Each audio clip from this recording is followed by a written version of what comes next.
जब दूसरी पार्टी को इतनी ज़्यादा क्रिटिसाइज़ कर रहे हों किसी मुद्दे को लेकर, तब अपने भी गठबंधन में एक बार झांक कर देखना चाहिए। पिछले दिनों का एक वीडियो ललन जी का वायरल हो रहा है, जिसमें उन्होंने साफ और दो टूक ये कह दिया कि नीतीश कुमार जी जो हैं वो किसी के रहमो करम पर बिहार के मुख्यमंत्री नहीं हैं। ये बिहार की जनता की ताकत है जिसकी वजह से नीतीश कुमार जी मुख्यमंत्री हैं। और अगर एनडीए में सब कुछ ठीक है तो आप अभी विधान परिषद चुनाव की बात कर रहे थे, क्या एनडीए में सब कुछ ठीक है? जब ऐसा रिजल्ट जो आया उसके बावजूद भी अगर कोई कहे कि एनडीए में सब कुछ ठीक है तो दुर्भाग्यपूर्ण है भैया। जनता दल यूनाइटेड कांग्रेस के उम्मीदवार के लिए काम कर रही है और बाहर भी दूसरे पार्टियों पे सिर्फ जनता दल यूनाइटेड नहीं, वही मैं बता रहा हूँ कि दूसरे पार्टियों को भी क्या दोष देना। हमारी पार्टी भी एकजुट नहीं थी। एन केन प्रकारेण कारण कोई भी हो, कारण ये भी हो सकता है कि उम्मीदवारों ने उन नेताओं को नहीं पूछा। कारण ये भी हो सकता है कि उम्मीदवार के खिलाफ कुछ उन नेताओं के मन में कुछ बात होगी। जो भी कारण हो।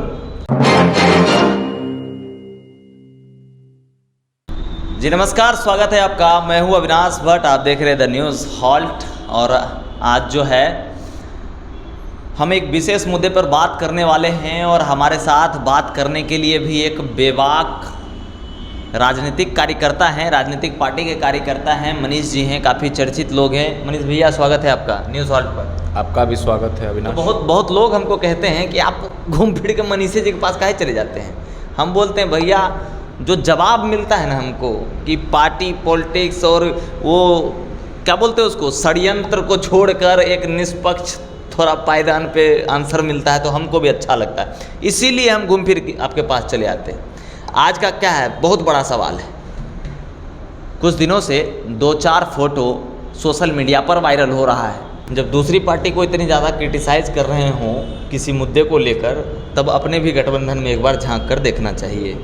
पिछले दिनों का एक वीडियो ललन जी का वायरल हो रहा है, जिसमें उन्होंने साफ और दो टूक ये कह दिया कि नीतीश कुमार जी जो हैं वो किसी के रहमो करम पर बिहार के मुख्यमंत्री नहीं हैं। ये बिहार की जनता की ताकत है जिसकी वजह से नीतीश कुमार जी मुख्यमंत्री हैं। और अगर एनडीए में सब कुछ ठीक है तो आप अभी विधान परिषद चुनाव की बात कर रहे थे, क्या एनडीए में सब कुछ ठीक है? जब ऐसा रिजल्ट जो आया उसके बावजूद भी अगर कोई कहे कि एनडीए में सब कुछ ठीक है तो दुर्भाग्यपूर्ण है भैया। देखिए, मैं झूठ कैसे कह दूँ, ठीक तो नहीं है। खासकर बेगूसराय में जिस तरह चुनाव हुआ और सतही तौर पे तो लग रहा था कि गठबंधन साथ है, गठबंधन के साथियों का पूरा सहयोग है। लेकिन जब परिणाम आया और उससे पहले भी ये साफ हो गया था कि जनता दल यूनाइटेड कांग्रेस के उम्मीदवार के लिए काम कर रही है और बाहर भी दूसरे पार्टियों पे सिर्फ जनता दल यूनाइटेड नहीं, वही मैं बता रहा हूँ कि दूसरे पार्टियों को भी क्या दोष देना। हमारी पार्टी भी एकजुट नहीं थी। एन केन प्रकारेण कारण कोई भी हो, कारण ये भी हो सकता है कि उम्मीदवारों ने उन नेताओं को नहीं पूछा। कारण ये भी हो सकता है कि उम्मीदवार के खिलाफ कुछ उन नेताओं के मन में कुछ बात होगी। जो भी कारण हो, लेकिन चूंकि पार्टी के उम्मीदवार थे, सबको एक साथ होकर करना चाहिए था, वो काम नहीं हुआ। उसकी समीक्षा हो नहीं हो, मुझे नहीं लगता है इसकी कोई समीक्षा होने वाली है। समीक्षा क्या होना है, लोगों के आंखों के सामने है ये। जी बिल्कुल सामने है। और मुझे लगता है कि जो पार्टी के जिला के मुखिया हैं उनकी जिम्मेवारी थी कि अन्य पार्टियों के साथ समन्वय बनाया जाए। जो राष्ट्रीय जनतांत्रिक गठबंधन में है, पार्टी के जो बड़े नेता हैं, जनप्रतिनिधि हैं, वो इस चुनावी अभियान में जुड़े, वो हमारे जिलाध्यक्ष की जिम्मेवारी थी।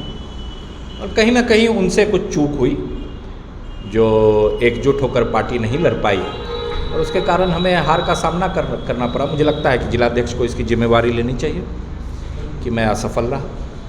और हम सब कार्यकर्ताओं की भी ये जिम्मेवारी थी कि पार्टी को एक साथ लेके चलें। तो पार्टी प्रवक्ता के तौर पे मैं भी जिम्मेवारी लेता हूँ कि हमारे कार्यकर्ताओं के प्रयास के बावजूद पार्टी एकजुट होकर नहीं लड़ सकी। और हालांकि आम कार्यकर्ताओं ने बहुत मेहनत किया। आपने देखा होगा अविनाश कि जिन कार्यकर्ताओं का पार्टी के विचारधारा पे विश्वास है, तन मन धन से बिना कुछ सोचे, बिना कोई लाभ के, बिना कोई प्रलोभन के पार्टी के लिए काम करते हैं, वो पार्टी के उम्मीदवार के लिए उन्होंने बहुत मेहनत किया।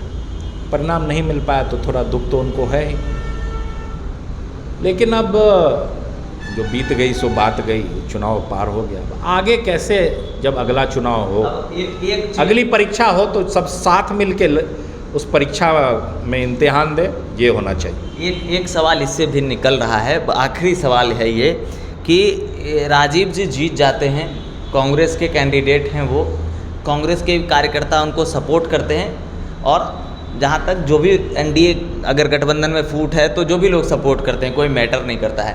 मगर अब जब वो जीत कर गए हैं कांग्रेस के खाते से, तो क्या आपको लगता है कि वो कांग्रेस में रहेंगे? देखिए, कोई दलीय प्रतिबद्धता के कारण उन्होंने कांग्रेस के से टिकट लिया, ऐसा तो है नहीं।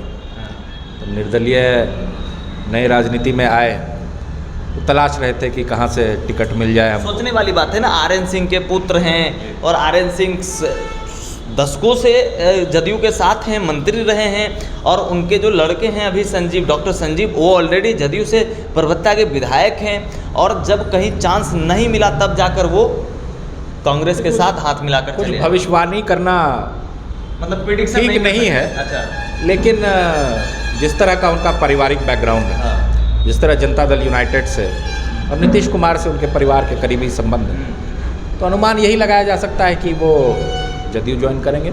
लेकिन ये कहना मतलब अभी थोड़ा जल्दबाजी होगा। क्या होगा क्या नहीं होगा, हो सकता है भाजपा ही ज्वाइन कर ले, ऐसा भी हो सकता है।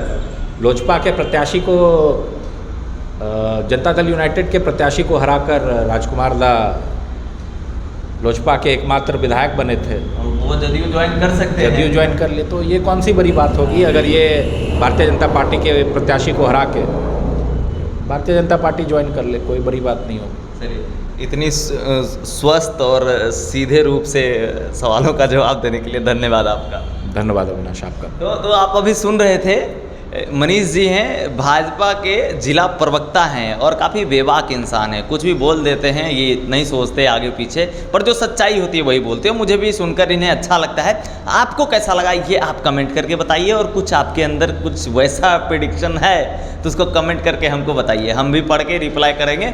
और अगर आप फेसबुक पे देख रहे हैं तो हमारा पेज फॉलो कर लीजिए, यूट्यूब पे देख रहे हैं तो हमारा चैनल सब्सक्राइब कर लीजिए, और ऐसे ही अपना प्यार बनाए रखिए। हम हमेशा हाजिर रहेंगे आपकी सेवा में। नमस्कार।